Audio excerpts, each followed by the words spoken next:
আমার সেই গল্পটা এখনো শেষ হয়নি।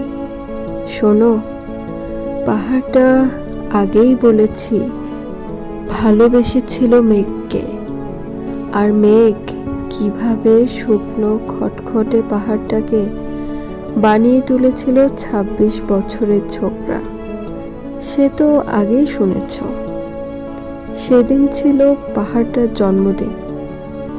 পাহাড় মেঘকে বললে, আজ তুমি লাল শাড়ি পরে আসবে।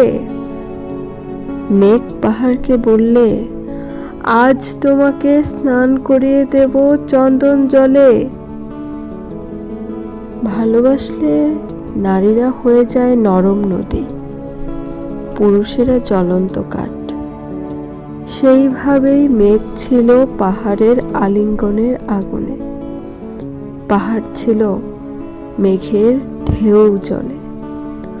হঠাৎ আকাশ জুড়ে বেজে উঠল ঝড়ের জগঝম্প। ঝাঁকড়া চুল উড়িয়ে ছিনতাইয়ের ভঙ্গিতে ছুটে এলো এক ঝাঁক হাওয়া। মেঘের আঁচলে টান মেরে বললে, ওঠ ছুরি, তোর বিয়ে। এখনো শেষ হয়নি গল্পটা। বজ্রের সঙ্গে মেঘের বিয়েটা হয়ে গেল ঠিকই, কিন্তু পাহাড়কে সে কোনোদিন ভুলতে পারল না। বিশ্বাস না হয়তো চিরে দেখতে পারো। পাহাড়টার হাড় পাঁজর ভেতরে থই থই করছে শত ঝর্ণার জল।